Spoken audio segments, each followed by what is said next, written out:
کرنے کا موقع مل گیا کہ اللہ نے ان حافظوں کی برکت سے ہم سب کو ایسے نورانی ماحول میں جمع ہونے کی توفیق بخشی۔ بزرگوں، اس مختصر وقت میں دو تین باتیں عرض کرنے کا ارادہ ہے۔ پہلی بات تو یہ ہے کہ اللہ کے کلام سے جڑنا، ان جلسوں میں شرکت کر کے اپنے آپ کو اللہ کے کلام سے جوڑنا، یہ ہم سب کے لیے ان جلسوں کا پیغام ہے۔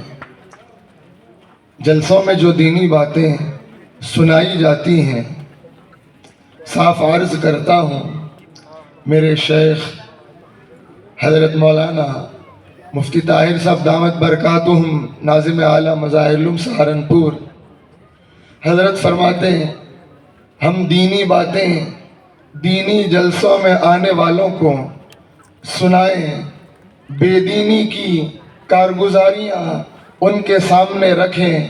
یہ ان کو سنانا صرف نہیں ہے، بلکہ یہاں آنے کے بعد وہ کیفیت ہم میں پیدا ہو جائے کہ بے دینی کا غم ہمارے اندر آ جائے، اور ہم اپنی اپنی مجلسوں میں، اپنی اپنی بیٹھکوں میں، اپنے اپنے ماحول میں اس فکر اور غم کے ساتھ رہیں کہ ہم جہاں جائیں وہاں کا ماحول بے دینی سے نکل کر دینداری والا ماحول بن جائے۔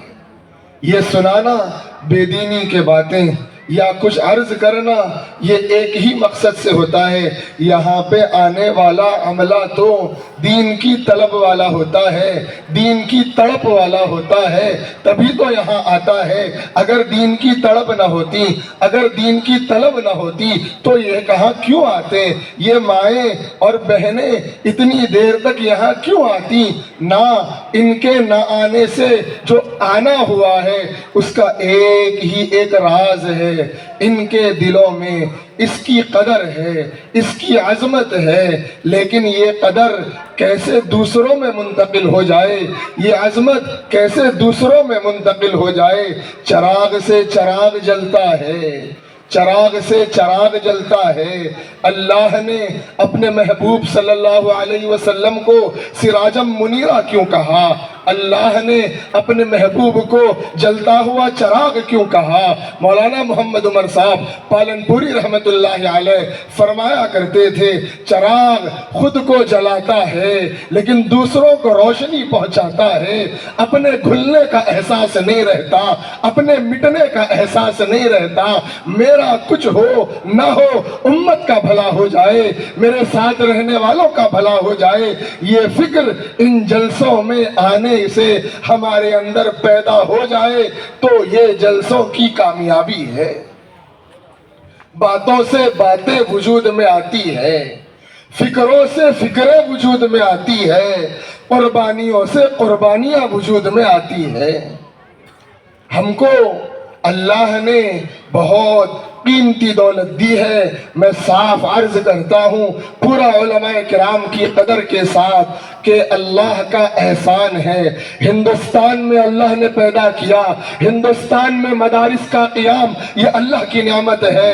دنیا کی قدیم دینی یونیورسٹی جامعہ ازہر جا کے آ کے سنا رہا ہوں، مصر گیا، جامعہ ازہر گیا، دینی ماحول کو دیکھا، علماء کو اللہ نے ملاقات کروائی، بے شمار ازہری علماء سے ملاقاتیں ہوئی۔ اس کے بعد اللہ نے توفیق بخشی، اردن گیا جہاں پر 36,000 صحابہ کی قبریں ہیں، وہاں پر صحابہ کی نسلیں ہیں۔ ملک شام کے علاقوں میں، فلسطین کے حدود میں اللہ نے پہنچایا۔ وہاں کے لوگ یہاں کے مدرسوں کی کارگزاری ہم سے سنتے رشک کرتے رہ جاتے، تمہارے یہاں دینی مدارس ہے؟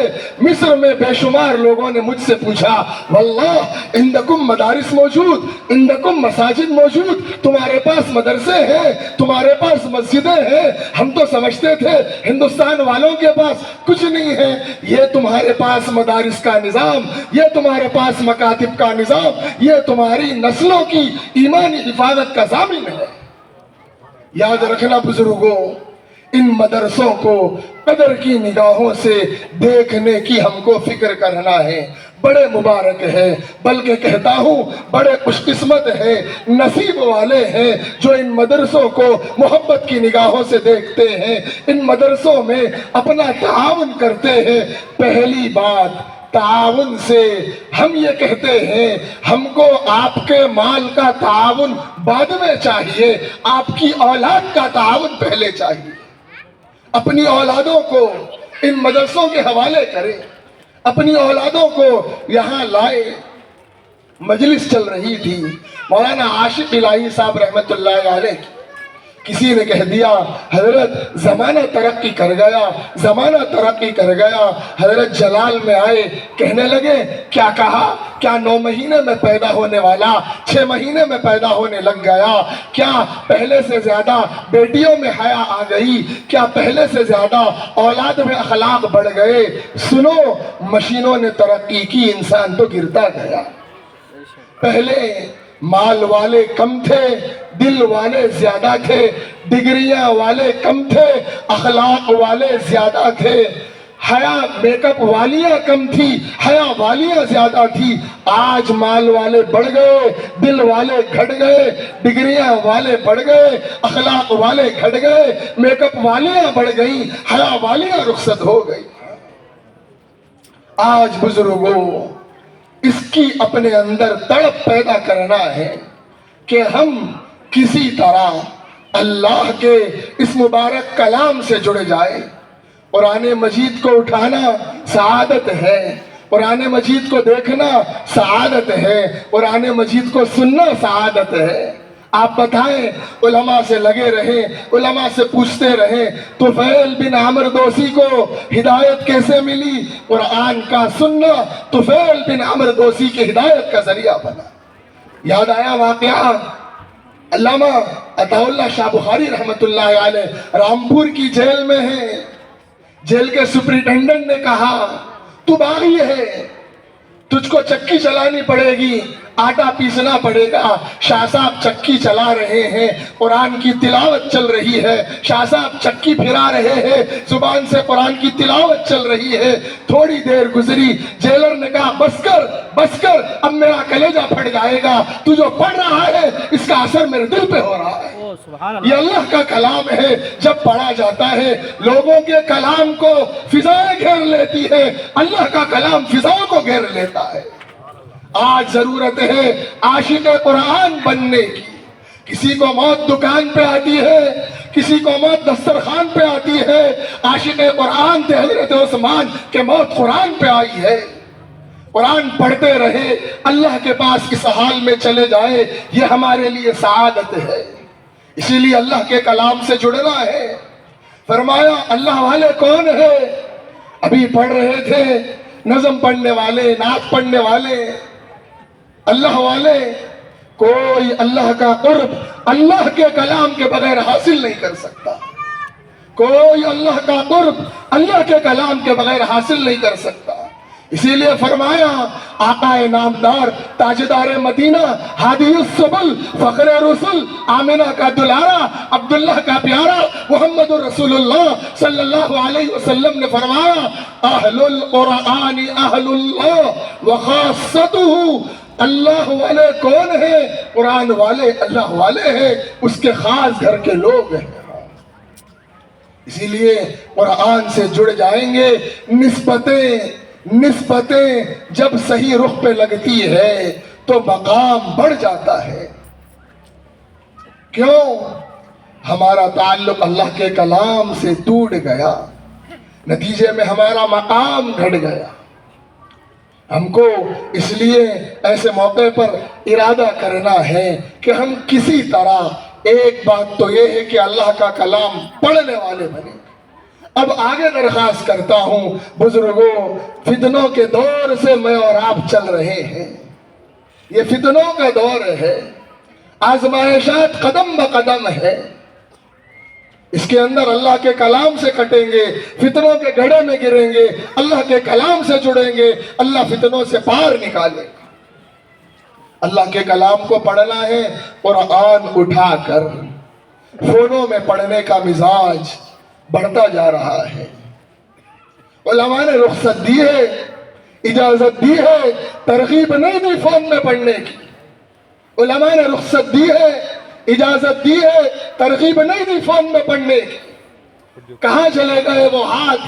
کبھی قرآن کو اٹھاتے تھے، کبھی قرآن کو بوسہ دیتے تھے، کبھی قرآن کو چومتے تھے۔ آج قرآن کی عظمت کو مٹا دیا گیا ان فونوں میں لگا۔ موقع ہے، مسجد میں بیٹھا ہوں، اللہ کا کلام اٹھانے کی توفیق نہیں ہے، فون میں کھولیں گے، فون میں پڑھیں گے، فون میں سمجھیں گے نہیں بزرگوں۔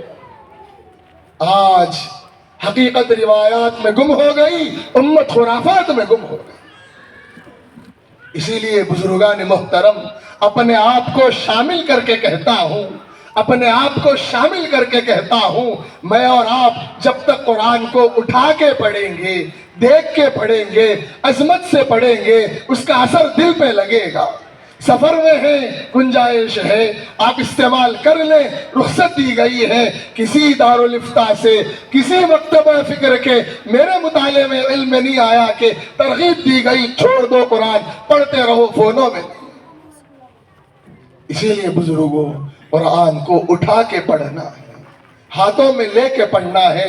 کیا ہم نہیں چاہتے یوم نختم علی افواہہم وتکلمنا ایدیہم وتشہد ارجلہم، اللہ منہ پہ مہر لگا دے گا، ہاتھ گواہی دیں گے، اے اللہ اس نے اس ہاتھوں سے قرآن کو اٹھایا تھا۔ کس قسمت ہے وہ ہاتھ، وہ انگلیاں جو قرآن کے اوراق کو پلٹانے میں لگا دیتی ہے، قیامت میں پتہ چلے گا۔ فسوف تری اذا انکشف الغبار، فسوف تری اذا انکشف الغبار افرس تحت رجلک ام حمار۔ آج تانا دینے والے دے لے، قیامت کے دن پتہ چلے گا جب غبار آنکھوں سے ہٹ جائے گا کہ گھوڑے پہ سوار تھے یا گدھے پہ سوار تھے۔ اسی لیے بزرگوں، ان کو معمولی نہیں سمجھنا ہے، ان سے محبت دین کی محبت کی علامت ہے، ان سے نفرت دین سے دوری اور محرومی کا سبب ہے۔ اسی لیے اپنے آپ کو اللہ کے کلام سے جوڑنا ہے، اس کو پڑھنے والا بننا ہے۔ علامہ ابن تیمیہ فرماتے ہیں لو استقبلت من امری مستدبرت بھی لا فنیت عمری فی کتاب ربی، اگر مجھے اپنے بارے میں قرآن کی خدمت کرتے کرتے آخر زمانے میں جو باتیں کھلی ہیں اگر پہلے معلوم ہو جاتی، ساری زندگی قرآن کی خدمت میں ختم کر دیتا۔ قرآن کی خدمت اتنی بڑی خدمت ہے۔ اسی لیے بزرگوں، ان خدمت گزاروں کو محبت کی نگاہ سے دیکھنا۔ یاد آیا تقریباً اپنے زمانے طالب علمی کا واقعہ، 15-20 سال پہلے کی شاید بات ہے، تقریباً 16-17 سال پہلے کی بات ہے۔ مفتی فاروق صاحب میرٹھی رحمت اللہ علیہ ایسے ہی جلسے میں تشریف لائے تھے، حفظ قرآن کی نشست تھی، مجلس تھی۔ فرمانے لگے لوگوں، دنیا کا نظام جو چل رہا ہے یہ حافظوں کے طفیل چل رہا ہے۔ پھر مثال دے کے فرمایا دلہا اور دلہن دونوں کو ملانے کے لیے تقریب رکھی جاتی ہے، دعوت لگائی جاتی ہے، باقاعدہ ہال لیا جا رہا ہے، مہمان آ رہے ہیں، پیٹ بھر کے کھا رہے ہیں۔ دولہے سے پوچھو کھانا کھایا جا رہا کہ نہیں کھایا جا رہا؟ دولہے سے پوچھو آج کھانا کھایا جا رہا کہ نہیں کھایا جا رہا؟ دولہا کہے کہ آج تو کھانا نہیں کھایا جا رہا ہے۔ کیوں؟ سب کی نظر دولہے پہ ہے، کھانا پیٹ بھر کے کھایا جا رہا ہے۔ دولہے کی نظر کسی اور پر ہے جس کی وجہ سے آج کھانا حلق سے نیچے کم اتر رہا ہے۔ اللہ اسی طرح دنیا کا نظام ان حافظوں کے طفیل، قرآن کے حاملین کے طفیل چلا رہا ہے۔ دنیا والے ان کے طفیل کھا رہے ہیں، اور ان کو جو اللہ اپنے مقدر کا دے رہا ہے ظاہر میں دکھنے میں کم ہے، لیکن ان کی نظر آخرت پہ ہے، ان کی نظر جنت پہ ہے، ان کی نظر جنت کے باغ و بہار پہ ہے، ان کی نظر جنت کی حوروں پہ ہے، جس کی وجہ سے ان کا دنیا میں کھانا مختصر نظر آ رہا ہے۔ بقول حضرت مولانا احمد عبداللہ طیب صاحب دعوت برکاتہم فرماتے ہیں میں پورے چیلنج کے ساتھ کہتا ہوں، ایک حافظ قرآن جو باعمل ہو بتا دو اپنی روزی کے لیے کہیں مارے پھر رہا ہو، ایک حافظ قرآن جو باعمل ہو بتا دو اپنی روزی کے لیے مارے مارے پھر رہا ہو۔ مولانا یوسف صاحب رحمت اللہ علیہ فرمایا کرتے تھے جو دنیا کی محنتوں سے جڑتے ہیں وہ رزق سے جڑتے ہیں، جو دین کی محنتوں سے جڑتے ہیں وہ رزاق سے جڑتے ہیں۔ تمہاری مرضی ہے رزق سے جڑ جاؤ یا رزاق سے جڑ جاؤ۔ جو دنیا کی محنتوں سے جڑتے ہیں وہ رزق سے جڑتے ہیں، جو دین کی محنتوں سے جڑتے ہیں وہ رزاق سے جڑتے ہیں۔ اسی لیے بزرگوں ہمیں ایسے موقع پر دین کی محنتوں سے جڑنا چاہیے۔ خوش قسمت ہے وہ مال جو لگ جائے اللہ کے راستے میں۔ ابھی جیسے حضرت مولانا دعوت برکاتہم نے عرض کیا لگانے کی جگہوں پہ نہیں لگائیں گے، اللہ نہ لگوانے کی جگہوں پہ لگوائے گا۔ اسی لیے ہم سب کو اس کی فکر کرنی ہے کہ ہم کیسے قرآن والوں کو عظمت کی نگاہ سے دیکھیں۔ میں پھر وہی بات عرض کرتا ہوں، اللہ نے 4 بیٹے دیے، اللہ نے 3 بیٹے دیے، اللہ نے کچھ اولاد دی ہے۔ جیسے ہمارے اکابر نے آج بتایا کہ ان کو مدرسوں کے حوالے کریں گے، ان کا ایمان محفوظ، ان کے ایمان کی برکت سے ہمارا ایمان محفوظ، ورنہ اس زمانے کا سب سے بڑا چیلنج ہے ایمان پر موت آ جائے۔ اس زمانے کا سب سے بڑا چیلنج ہے۔ اسی لیے بزرگوں ہم کو ان مدرسوں میں اپنی اولاد کو حوالے کرنا ہے۔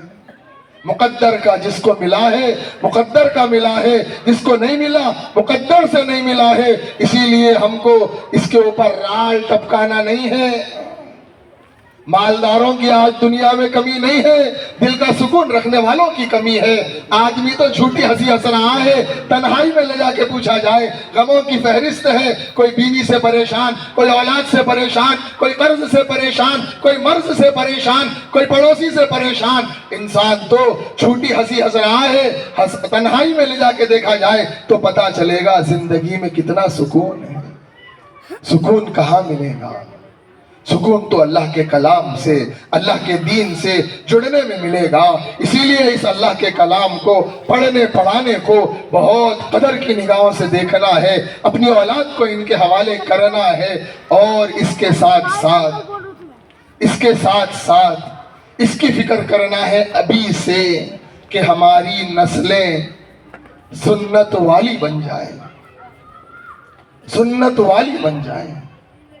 آج کے باطل نے جو محنت کا میدان بنایا ہے عورتوں کو اور نابالغ بچوں کو، پہلے عورتوں کے اور نابالغ بچوں کے گھر میں کپڑے بدلتے ہیں۔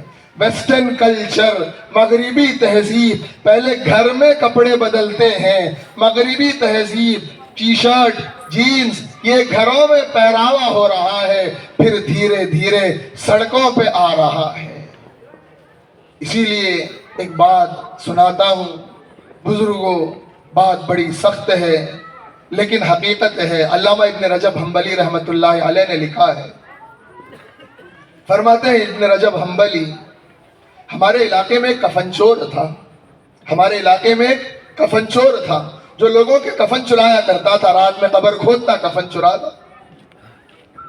ایک مرتبہ مجھے معلوم ہوا کفن چور نے توبہ کر لی، کفن چور نے توبہ کر لی۔ میں اس سے ملنے گیا، اتنا سخت دل انسان توبہ کیسے کر لیا؟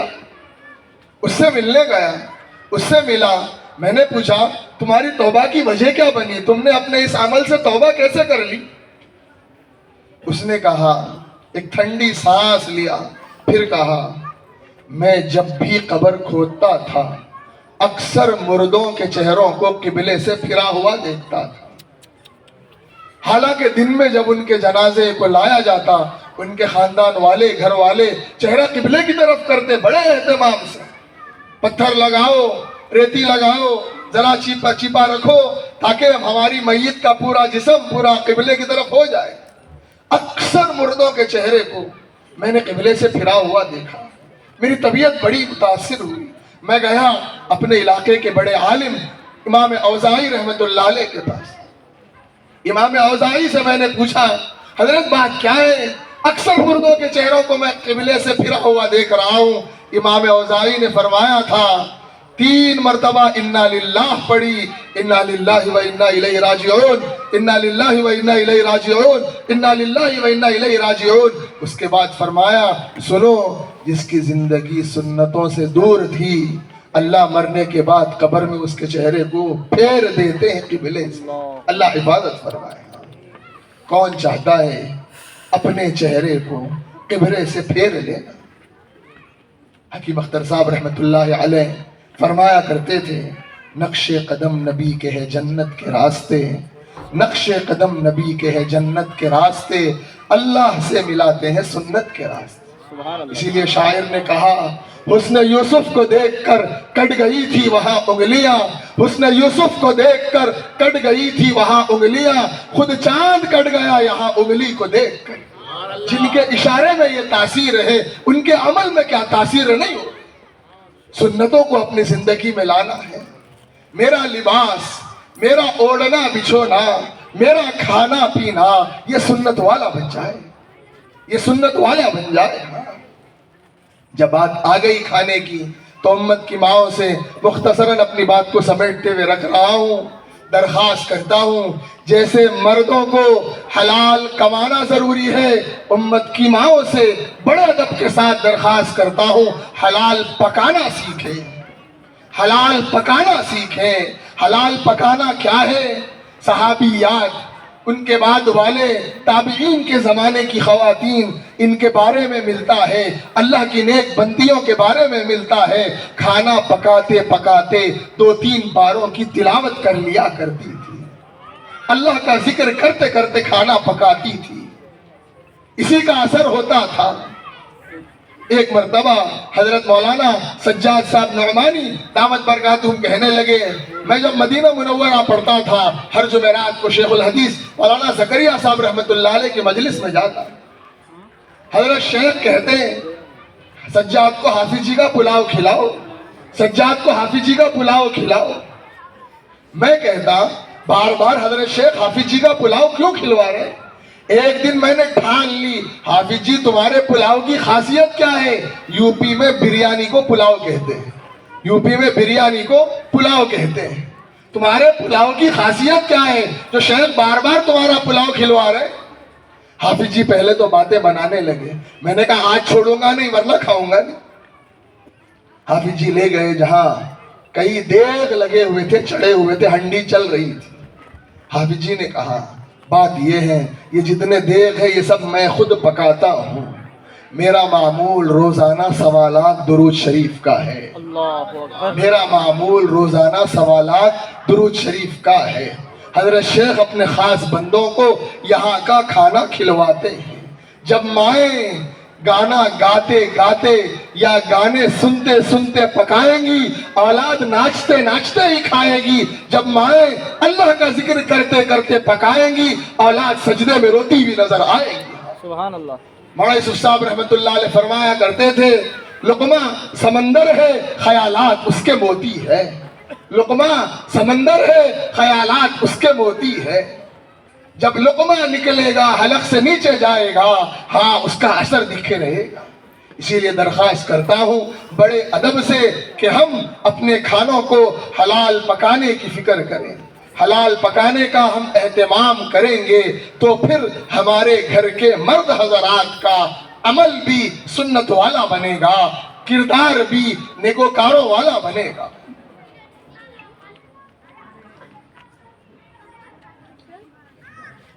بزرگوں، ابھی جب پڑھ رہے تھے نظم، اللہ کے ذکر کا لفظ آیا، اس پہ ایک حدیث یاد آئی، وہ سنا کر مختصر اپنی بات ختم کرتا ہوں۔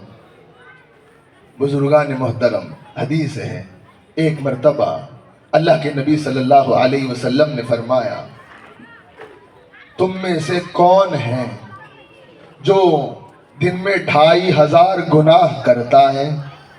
صحابہ نے کہا 2500 گناہ کون؟ آپ علیہ السلام نے فرمایا، پھر کون تم میں سے ایسا ہے جو ہر نماز کے بعد 10 مرتبہ سبحان اللہ، 10 مرتبہ الحمدللہ، 10 مرتبہ اللہ اکبر، یہ 30 ہو گئے۔ من جاء بالحسنہ فلہ 10 امثالہا، جو ایک نیکی لائے گا اللہ 10 گنا بڑھائے گا کل قیامت کے دن۔ اب لے کے آنا بھی شرط ہے، لے کے آنا بھی شرط ہے۔ نیکیوں کا کر لینا کمال نہیں ہے، نیکیوں کی حفاظت کا کرنا کمال ہے۔ حضرت محی السنہ حضرت مولانا ابرار الحق صاحب رحمۃ اللہ علیہ جا رہے تھے کار میں حجاز میں۔ حضرت کو گرمی محسوس ہوئی، حضرت نے کہا بھئی اے سی چلا دو، اے سی چلایا گیا، پھر بھی گرمی محسوس ہوئی۔ حضرت نے کہا دیکھ لو ذرا شیشے گلاسز صحیح لگے ہوئے ہیں کہ نہیں؟ دیکھا گیا ایک شیشہ صحیح لگا ہوا نہیں تھا۔ حضرت نے ٹھنڈی سانس بھری، پھر فرمایا بھائی اسی طرح انسان کی مثال ہے، انسان اپنی زندگی میں نیکیوں کا دروازہ تو کھول لیتا ہے لیکن گناہوں کا دروازہ بند نہیں کرتا، جس کی وجہ سے خاطر خواہ فائدہ ظاہر نہیں ہوتا۔ ہاں نیکیاں ایسی تو چلایا گیا لیکن شیشہ صحیح بند نہیں کیا گیا، جس کی وجہ سے نیکیوں کا اثر ظاہر نہیں۔ آج اللہ کے ذکر میں لذت آ رہی ہے، درود شریف پڑھنے میں مزہ آ رہا ہے، تلاوت میں مزہ آ رہا ہے، نہیں آ رہا ہے تو ابھی میری لذت میرے اندر حقیقی اللہ کی محبت، اللہ کے نبی صلی اللہ علیہ وسلم کی محبت، اللہ کے نام کی لذت ابھی پیدا نہیں۔ غرضے کے ہم کو نیکیوں کو بچا کے لائیں گے، اللہ 10 گنا بڑھائے گا۔ ہر نماز کے بعد 30 نیکی ہوئے، سبحان اللہ 10، الحمدللہ 10، اللہ اکبر 10، 30 نیکی ہو گئے۔ 30 نیکی 5 نمازوں کے 150 نیکی، اللہ 150 کو 10 گنا بڑھائے گا، 1500 نیکی ہو جائیں، 1500 نیکی ہو جائیں۔ تسبیح فاطمہ کوئی پڑھ لے شام میں 33 مرتبہ سبحان اللہ، 33 مرتبہ الحمدللہ، 33 مرتبہ اللہ اکبر، ایک روایت میں 34 مرتبہ اللہ اکبر، 33 مرتبہ اللہ اکبر ہے تو ایک مرتبہ لا الہ الا اللہ محمد رسول اللہ صلی اللہ علیہ وسلم۔ یہ پڑھ لیں گے تو 100 ہو گئے، 100 کو اللہ 10 گنا بڑھائے گا، 1000 ہوں گے۔ آقا صلی اللہ علیہ وسلم نے پوچھا کوئی ہے جو دن میں 2500 گناہ کرتا ہے؟ صحابہ نے کہا 2500 گناہ کیسے ہوں گے؟ آپ نے فرمایا تو 2500 نیکیاں تو بیٹھے بٹھائے ہو گئی، قیامت کے دن اس کا پلڑا نیکیوں کا جھک جائے گا، گناہوں کا ہلکا ہو جائے گا۔ ہلکا عمل ہے، دن میں 5 منٹ سلیقے سے نہیں لگتے، ہر نماز کے بعد 10 مرتبہ سبحان اللہ، 10 مرتبہ الحمدللہ، 10 مرتبہ اللہ، 1 منٹ پورا نہیں لگے گا۔ 5 نمازوں میں 5 منٹ لے لیں، تسبیح فاطمہ میں 1 منٹ لے لیں، 6 منٹ کا عمل ہے۔ اللہ کے نبی صلی اللہ علیہ وسلم فرما رہے ہیں 2500 نیکیوں کا مالک ہو گیا۔ اسی لیے بزرگوں یہ چھوٹے چھوٹے اعمال، اللہ کے ذکر سے اپنے آپ کو جوڑنا، اللہ کا ذکر ایسے کرو کہ لوگ تمہیں مجنون کہنے لگے۔